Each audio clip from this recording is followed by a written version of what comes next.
Salve, salve! Eu sou Poliana Abreu, sou poeta, MC, DJ, produtora cultural e hoje entrevistadora do projeto Vai Representa, pensado pelo coletivo Vai Artista. No episódio de hoje, a gente vai falar com Sandro, Valkyrie MC e Oderie, que vão nos trazer a perspectiva da ancestralidade na arte e na cultura dentro do cenário de Caxias do Sul. Sejam bem-vindos, se apresentem, gente! Oi, eu sou a Oderie, eu sou artista indígena da etnia Charrua, do Rio Grande do Sul, moradora de Caxias do Sul, da Zona Norte, do bairro Serrano. Trabalho com produção musical e artes visuais. Hoje moro em Salvador, na Bahia. Sou Sandro Martins, tenho 45 anos, atuo na área teatral desde os anos 2000, como ator, produtor cultural e professor de teatro. Oi, eu sou a Valkyrie MC, eu sou MC, compositora, sou produtora executiva e sou filha, sou irmã, sou sobrinha. A primeira pergunta que nós temos para vocês é quais são as referências que vocês têm, que trouxeram vocês até aqui, na vida e na arte? Independente de onde seja, a gente quer saber quem são as referências que trouxeram vocês até aqui. Então, artisticamente e profissionalmente, eu acho que o lógico que me inspirou mais sempre foi minha avó. Minha mãe, minha avó e meus bisavós são, assim, grandes guias na minha vida. Minha mãe, ela me teve muito cedo, então a gente foi criada, assim, como irmãs. E a minha avó foi a grande matriarca, né? Que protegia, cuidava, ensinava muita coisa. Então, essa referência, né, de vó sempre foi muito forte para mim. E é a partir disso que eu também busco esses meus rastros de ancestralidade, busco referências e coloco essa impressão em tudo que eu faço, né? Desde coisas mais simples até coisas grandiosas. Eu coloco essa identidade, coloco as histórias dos meus bisavós, né? Então, vô Ciro, vô Isaura e a minha avó Tere, que são essas grandes anciãs, né? Que me ensinaram tudo que eu sei, que eu carrego comigo, né? Com a memória no nosso Oriental, dentro do povo Charrua é a nossa memória. E tem sido base para mim, né?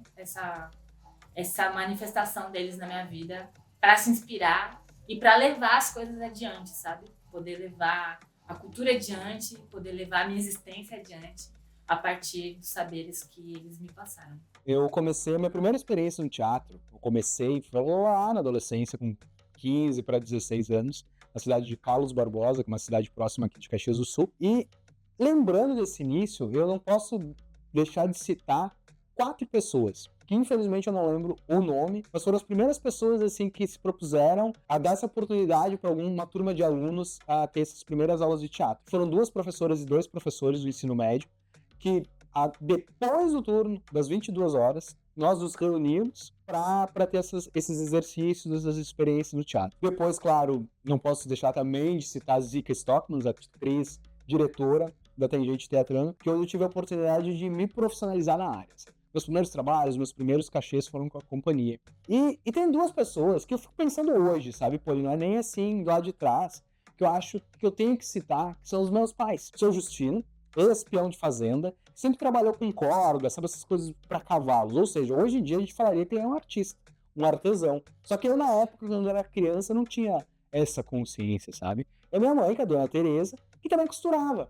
Hoje ela poderia ser o que? Uma figurinista, quem sabe, né? Então, mesmo assim, eu não tendo isso claro quando eu era criança, principalmente na infância, mas eu creio que eles me incentivaram de alguma forma a eu dar esses passos em direção à arte, em direção ao teatro. A minha principal referência na vida é a minha família como um todo, mas principalmente os meus pais, né? Minha mãe empregada doméstica, meu pai metalúrgico, ferrenho sindicalista. E na arte eu tenho muitas referências, muitas coisas que eu trago pra minha música, pro que eu escrevo, mas tem uma referência que eu gosto muito, que é a Nina Simon, que parecia bem distante pra mim, na verdade, mas um dia uma amiga minha, que me importa muito, assim, me olhou e disse: eu te vejo nela, sabe? E daí eu comecei a imaginar ela, aquele ser, aquela entidade tão grande. Eu pensei, meu Deus, é isso, sabe?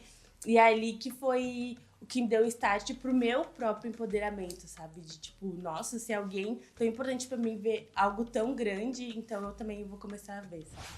E já que a gente tá falando da questão de ancestralidade, a gente tem que falar do ambiente onde a gente tá, né? Então nós queremos saber, nessa segunda pergunta, como é que esse espaço geográfico, esse território que a gente tá, interfere tanto na ação cultural de vocês e influencia também o fazer cultural de vocês.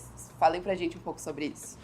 Eu acho que essa questão de territorialidade, quando se fala no que a gente constrói, ela é muito importante. E eu, quanto uma pessoa crescida na Zona Norte, no Serrão, vejo o quanto a gente ficava isolada nesse lugar, onde muitas vezes nem tinha como fazer muitos movimentos culturais, ocupar a rua, como eu sei que hoje acontece muito na cidade de Caxias do Sul. Então, a gente dependia muito da cultura que chegava através da escola, né? Então, eu fui muito formada através do que dentro da escola acontecia, né? Desde o hip hop, o grafite, até a própria forma de escrita, que eu acho que me influenciou até agora, na questão de composição, na questão de contar outras narrativas. Então, ter crescido nesse território, né, afastado do centro, e também com outras referências, acabou criando, né, essa Oderie que eu sou, né? E isso entra muito em conflito quando a gente pensa numa relação de pessoas indígenas que moram na periferia de uma cidade que é colonizada por pessoas italianas e que quase nunca vai cogitar a nossa existência, né? Então, é lidar com esses conflitos dentro da cidade. E aí, agora, né, eu tô morando há 1 ano aqui em Salvador, na Bahia, onde a ancestralidade está presente, onde as comunidades estão vivas, né, em suas formas, em suas diversas formas. Então, eu acho que aqui existe uma ponte para que o meu trabalho seja desenvolvido e a minha existência, né, se conecte. Mas também existem outras questões, né, que atravessam a gente, principalmente no fato de a gente estar em uma outra região, né, e nem sempre esses impulsos artísticos a gente consegue aplicar de fato, né, nos espaços culturais que a cidade oferece. Então, essa necessidade de se conectar sempre em comunidade para que a gente consiga executar nosso trabalho no território que a gente está, né? E a partir desse território, a gente vai criar essa linguagem, né, que diz muito sobre onde a gente está pisando.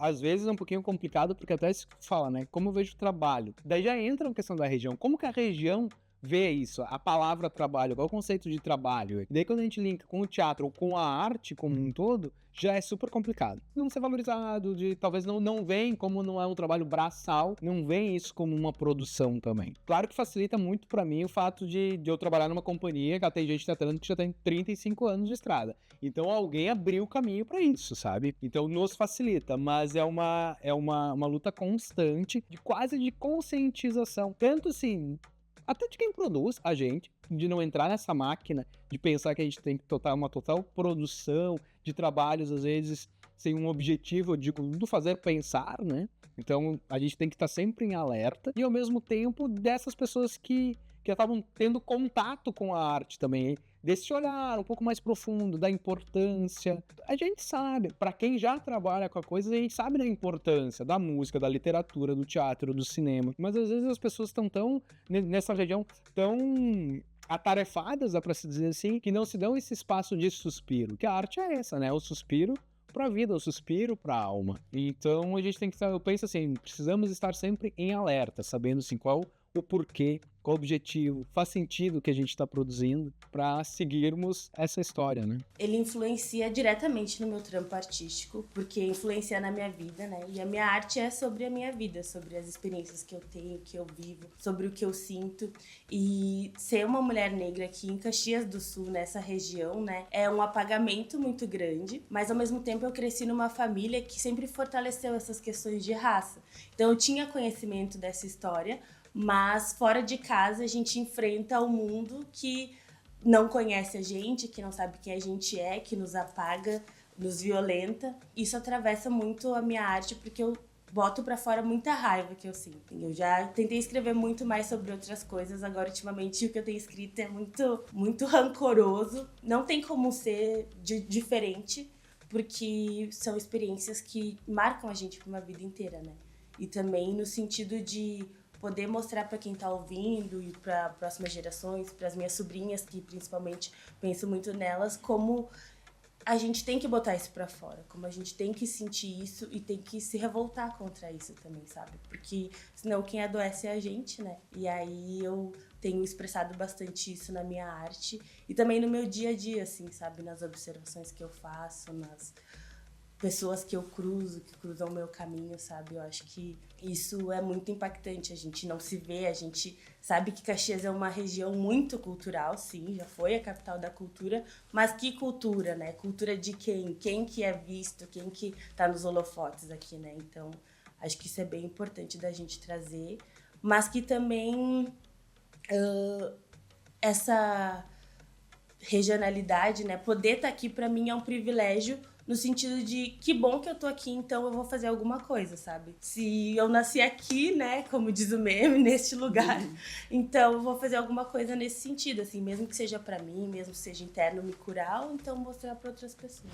Diante de todos esses caminhos que vocês nos trazem, né, a nossa pergunta conversa bastante, assim, com as respostas de vocês, então a gente quer saber que influências ancestrais vocês utilizam para trabalhar, para produzir, para fazer arte. A ancestralidade, ela guia muito o meu trampo. Eu acho que desde do pé batendo no chão até os maracás, tudo pra mim é instrumento, tudo pra mim é ritmo, tudo pra mim é uma forma de você expressar tudo que a ancestralidade ela fala através de mim. Então, dentro dessa produção de música indígena contemporânea, que é o centro do meu trabalho, eu levo essas referências, né? Tento trazer essas ambientações de lugares que eu morei, da própria floresta, da própria pampa. Esse território, ele fala através de mim, né? E mesmo eu estando aqui, agora na Mata Atlântica do Nordeste, né? Eu ainda sinto que essas coisas, elas estão ali pulsando, né? E se comunicando. Não é à toa que eu digo que sou cria do encontro das pampas com a Mata Atlântica, né? E aí, desse grande encontro, nasce Oderie e nasce essas musicalidades, e eu busco sempre também misturar essas coisas, ver o que acontece, e isso tudo é muito ancestral, assim, para mim é uma linguagem, sabe, que se torna uma identidade, que se torna também a forma de existir no mundo, né, e eu acho que isso é muito massa quando as pessoas conhecem a gente através disso, né. Sabe, Poli, eu ainda tô à procura, porque como eu disse, eu tenho 45 anos, né? E isso, da minha ancestralidade, é algo relativamente novo. Então, eu conheço outras pessoas muito mais jovens do que eu, metade da minha idade, com muito mais conhecimento do que eu. Aprendi muito com essas pessoas. E por isso eu ainda sigo essa procura. Então, sim, ainda cito meus pais, que ainda estão aqui em vida, meu pai com 90 anos, minha mãe com 84 anos, mas eu, como pessoa, ainda estou aprendendo muito. Por isso que um dos últimos trabalhos meus, na verdade, meu primeiro trabalho solo, e eu mergulhei nisso, eu ainda estou em estudo. Porque eu entendi que era um momento de eu colocar a minha pele em cena, colocar meu cabelo em cena, colocar minha voz em cena e falar de algumas coisas, algumas situações ou algo, para eu também me tornar essa referência que eu estou procurando, além dos meus pais, para outras gerações.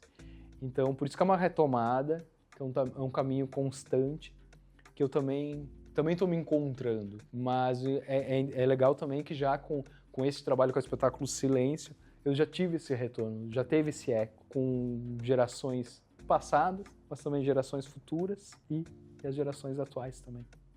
As influências ancestrais que interferem na minha arte, assim, que me incentivam, são principalmente da minha família. Eu cresci numa família que ama o samba, o carnaval. Eu sempre fiz parte, dormia muito nas cadeiras do Clube Gaúcho, eu e todos os meus primos. Então, essa questão da arte, da música, da expressão, né, no carnaval de rua, sempre teve muito presente na minha família. E isso, na minha adolescência, teve épocas que a gente quer ser rebelde, quer ser diferente, e que eu queria, não sou que nem eles, até eu perceber que eu era assim exatamente igual e que eu amava isso. E acho que isso me influenciou muito a querer me expressar mais, a entender de que forma eu gostaria de fazer isso. E aí, quando o hip hop veio na minha vida, assim, foi um encontro, sabe? Tive muito privilégio, assim, da minha família apoiar, incentivar, acreditar muito em mim. E mesmo que fosse algo que eles não entendiam, que eles não estavam muito por dentro, né? Mas sabiam o que era, claro, mas me incentivaram, disseram vai fazer, vai acontecer, e por isso que eu tô aqui hoje. E agora, a última pergunta que nós temos pra vocês é uma pergunta que a gente acha bem importante, porque a gente sabe que tem várias pessoas que se inspiram em vocês, que se espelham nos caminhos que vocês seguem. Então nós queremos saber qual é o conselho ou a mensagem que vocês deixam para as pessoas que querem seguir o mesmo caminho que vocês têm seguido. Falem um pouco pra nós, passem um pouquinho dessa sapiência pra gente poder passar pra galera também. Bom, eu acho que todo o meu processo dentro da arte, meu trabalho com a cultura, eu percebi que é muito importante que a gente tenha a nossa visão de mundo muito consistente e que a gente possa aplicar isso nas coisas que a gente faz profissionalmente, né?